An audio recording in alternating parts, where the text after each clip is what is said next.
नमस्कार, आप देख रहे हैं एबी स्टार न्यूज। मैं हूं आपके साथ सपना वर्मा। वक्त हो चला है अपना उत्तर प्रदेश का। बुलेटिन में बात लखनऊ की खबर से करते हैं। लखनऊ में सीएम कार्यालय का ट्विटर अकाउंट हैक होने की बात सामने आई है, जिसके मुताबिक आपको बता दें कि सीएम कार्यालय का ट्विटर अकाउंट हैक किया गया। उत्तर प्रदेश के मुख्यमंत्री योगी आदित्यनाथ के कार्यालय का ऑफिशियल ट्विटर हैंडल देर रात हैक हो गया। हैकर्स ने ट्विटर हैंडल को हैक करने के बाद उसकी डीपी भी बदल दी। इसके बाद अकाउंट से एक के बाद एक कई ट्वीट किए गए। हैकर ने ट्विटर हैंडल का प्रोफाइल फोटो भी बदल दिया। इसके बाद एक ट्वीट किया गया जिसमें पिन टू टॉप यानी सबसे ऊपर दिया गया। हालांकि मामला संज्ञान में आने के बाद ट्विटर हैंडल को बहाल कर दिया गया है।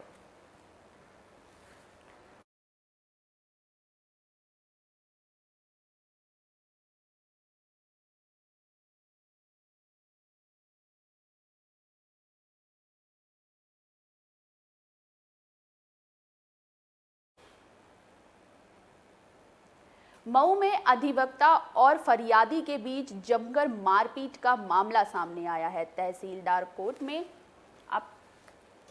जिला मऊ के सदर तहसील में अधिवक्ता और फरियादी के बीच मारपीट का मामला सामने आया। मऊ के सदर तहसील में उस वक्त हड़कंप मच गया जब तहसील कोर्ट में मुकदमे चल रही बहस के दौरान अधिवक्ता और फरियादी में विवाद हो गया और देखते ही देखते ये विवाद मारपीट में तब्दील हो गया।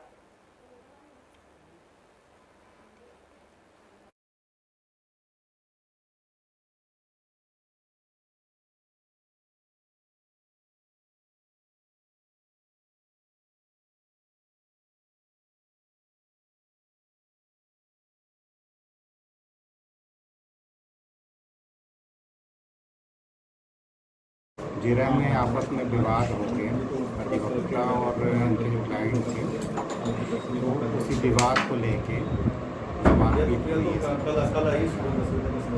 क्या एक्शन लिया जा रहा है? उसमें अधिवक्ता संघ की ओर से प्राथमिकी दर्ज कराई है। झांसी के बुंदेलखंड विश्वविद्यालय से पेपर लीक का मामला सामने आया, जिसके बाद डीएम ने जांच के आदेश दिए और इस दौरान 32 से ज़्यादा गिरफ्तारियां हुई। बलिया में हुए पेपर कांड में उठी आग अभी शांत भी नहीं हुई थी कि तभी बुंदेलखंड विश्वविद्यालय में भी पेपर लीक का मामला सामने आया। 6 अप्रैल को बुंदेलखंड विश्वविद्यालय में फिजिक्स का पेपर लीक होने का मामला सामने आया, जहां 7 बजे शुरू हुई इस परीक्षा के आधे घंटे बीत जाने के बाद फ्लाइंग स्क्वाड के सदस्य जांच करने के लिए परीक्षा भवन पहुंचे। फ्लाइंग स्क्वाड के सदस्यों ने एक छात्र को नकल करते हुए पकड़ा। उसके पास एक कागज में उत्तर लिखे हुए थे। जब छात्र पर कार्रवाई की जाने लगी तो उसने बताया कि उसे तो ये पेपर व्हाट्सएप पर ही भेज दिया गया था। उसने कुछ छात्रों के पास भी ये पेपर होने की जानकारी दी। इसके बाद उन सभी छात्रों के मोबाइल चेक किए गए तो ये बात साबित हुई कि और उसके बाद जिलाधिकारी और एसएसपी ने पेपर लीक कांड की घटना से जुड़े 32 लोगों को गिरफ्तार किया।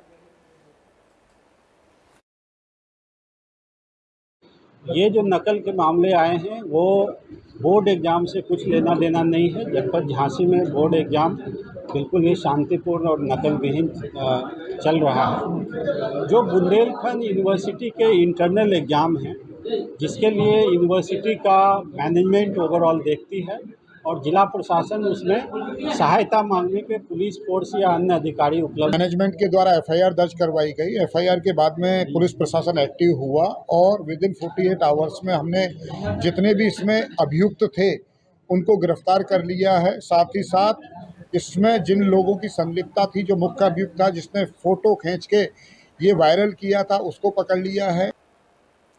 बीएसपी नेता अनुपम दुबे की संपत्ति को कुर्क करने का नोटिस जारी हुआ। जिलाधिकारी की ओर से अनुपम दुबे और उनके परिवार की कुल लगभग 19 करोड़ की संपत्तियों की कुर्की का नोटिस में शामिल शहर के ठंडी सड़क स्थित होटल गुरु शरणम की कीमत 4.36 करोड़ आंकी गई, जिसमें कि वाहनों और अन्य संपत्तियों का भी विवरण शामिल किया गया। कुर्क संपत्ति के संबंध में जवाब 11 अप्रैल को प्रस्तुत करने को कहा गया। कुर्क संपत्ति के प्रबंधन के लिए तहसीलदार सदर को प्रशासक नियुक्त किया गया। डीएम के कुर्की नोटिस के में डॉक्टर अनुपम दुबे की कुल चल अचल संपत्ति की कीमत 9.53 करोड़ आंकी गई। इनमें 7.60 करोड़ की कीमत की 27 अचल संपत्तियों को शामिल किया गया। इसके अलावा उनकी 48 लाख रुपए की मर्सिडीज बेंच सहित कुल 7 वाहनों का मूल्य 73.32 लाख रुपए आंका गया।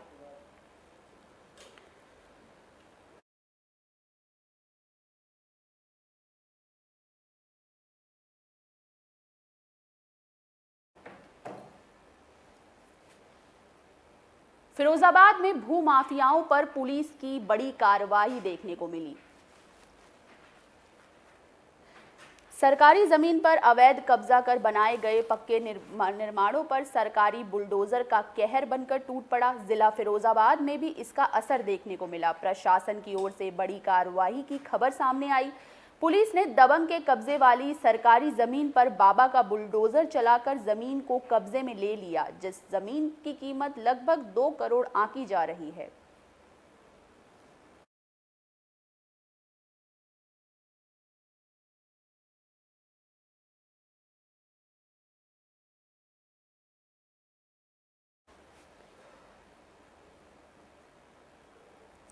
मथुरा के राया के मनकामेश्वरी मंदिर में श्रद्धालुओं की भीड़ देखने को मिली। 56 भोग का आयोजन हुआ। मथुरा राया के मनकामेश्वरी देवी मंदिर पर अग्रबंधु सेवा मंडल की ओर से लगाया गया भव्य फूल बंगला और 56 भोग चैत्र नवरात्र में देवी मंदिरों पर विभिन्न प्रकार के आयोजन किए जा रहे हैं, जिसमें अग्रबंधु सेवा मंडल के पदाधिकारियों ने राया के मनकामेश्वरी देवी मंदिर पर शुक्रवार की देर शाम भव्य 56 भोग फूल बंगला सजाया गया, जिसके दर्शन के लिए दूर दराज से श्रद्धालुओं ने भारी तादाद में दर्शन के लिए पहुंचकर पुण्य लाभ अर्जित किया।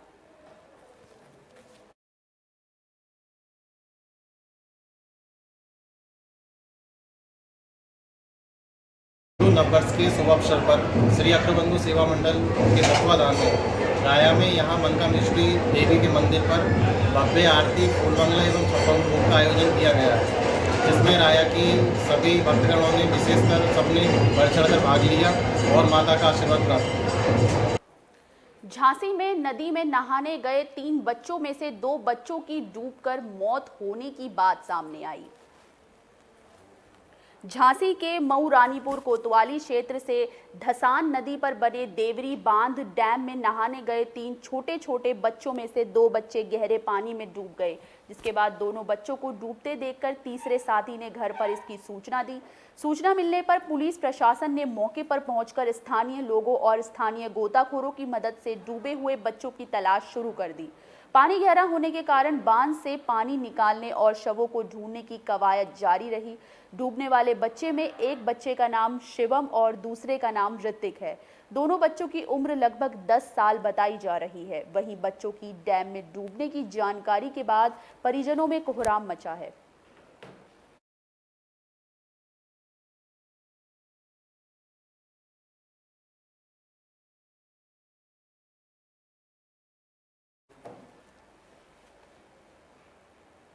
मथुरा में गायों के लिए भूसे की समस्या को लेकर डीएम को ज्ञापन सौंपा गया है।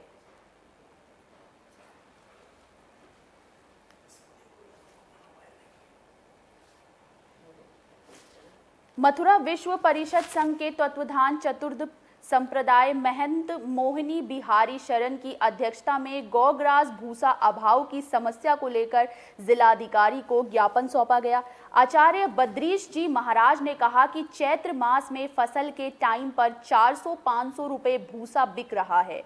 राजस्थान के व्यापारियों ने सरसों का भूसा लाकर ईंटे के भट्टे पर बिक्री करके आसपास के किसानों से भूसा खरीद के राजस्थान ले जा रहे हैं, जिसके कारण गौशाला में भूसा नहीं पहुंच पा रहा। गाय भूखी मरने की कगार पर है। वहीं आश्रम प्रमुख संघ के अध्यक्ष रघुनाथ दास जी ने कहा कि बाहर भूसा जाने पर तत्काल प्रभाव से रोक लगानी चाहिए और सरकार को भूसा की मूल्यों पर नियंत्रण करके काला बाजारी को रोकना चाहिए।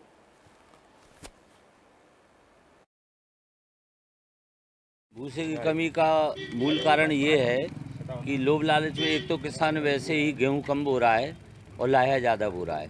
फिर उसके अलावा जितना भी भूसा हुआ है गेहूं का, ये राजस्थान से तूरी लेकर के भट्टों पर खाली करने के लिए जो ट्रैक्टर आ रहे हैं, जो वाहन आ रहे हैं, वो यहाँ से खेतों से ही भूसा उठा कर ले जा रहे हैं। और टाल पर जाओ तो 450 और 500 मन चैत का महीना है। जब इस समय ये रेट है तो फिर आगे क्या होगा।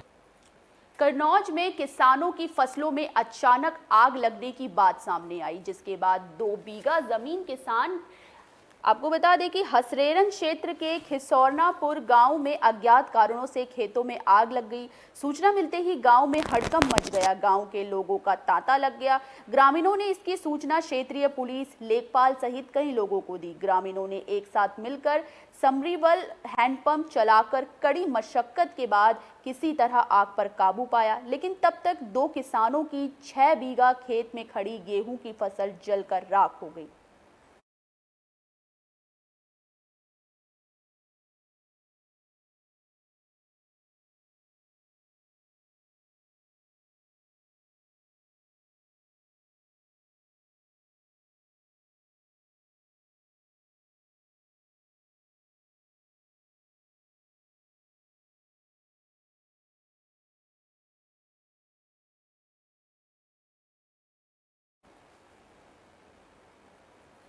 संभल से 9 बच्चों के नदी में डूबने की बात सामने आई। रजपुरा थाना इलाके में हरिधाम बांध, गंगा घाट इलाके में कूड़ फतेहगढ़ थाना इलाके का एक परिवार मुंडन संस्कार को आया था, जिसके बाद गंगा स्नान के दौरान 9 बच्चे गंगा की धार में बहकर डूब गए। परिवार के एक लड़के और खेत वालों ने 6 बच्चों को निकाल लिया है, जबकि 3 लड़कियां अभी भी लापता है।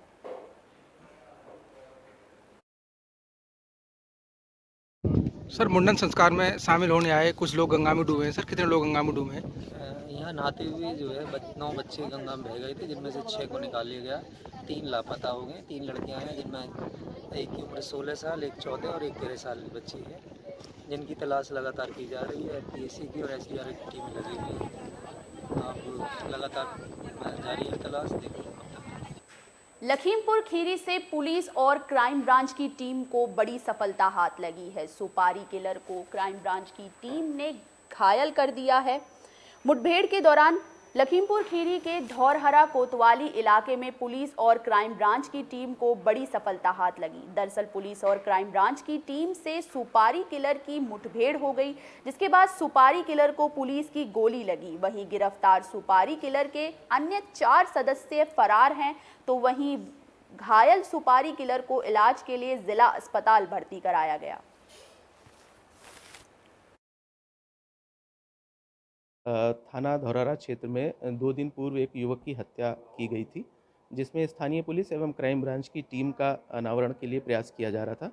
उसी के क्रम में यह तथ्य प्रकाश में आया कि मृतक राजेश के पिता के संबंध अपनी बहू से थे एवं मृतक राजेश स्वयं ने अपनी बहन के साथ भी संबंध बनाने के प्रयास किए थे, जिससे क्षुब्ध उनके परिवार ने मृतक को अपने रास्ते से हटाने का कोशिश की थी। जिस क्रम में उन्होंने कुछ बदमाशों से वार्ता की एवं उनको पैसे का लालच देके राजेश को मरवाने के लिए उन्होंने उनको अपने साथ सम्मिलित किया। बलरामपुर में राप्ती नदी में 2 किशोर डूब गए, जिसके बाद आपको बता दें बलरामपुर के ललिया में गंगा बक्स भागड़ निवासी 14 साल के अंकित और 15 साल के पिंटू भैंस चराने गए थे। नहाते समय 2 लड़के राप्ती नदी में डूब गए, जिसके बाद पुलिस और ग्रामीण की मदद से अंकित के शव को किसी तरह बाहर निकाल लिया गया। वहीं पिंटू के शव की तलाश 2 दिनों से जारी थी। शनिवार को तलाश खत्म हो गई। सुबह 8 बजे सदारगढ़ के पास राप्ती नदी से उसका शव बरामद हुआ। वहीं मामले को लेकर थाना प्रभारी निरीक्षक संतोष तिवारी ने बताया कि पिंटू के शव की तलाशी जारी थी। आज पिंटू के शव मिलने के बाद पोस्टमार्टम के लिए भेजा जा रहा है।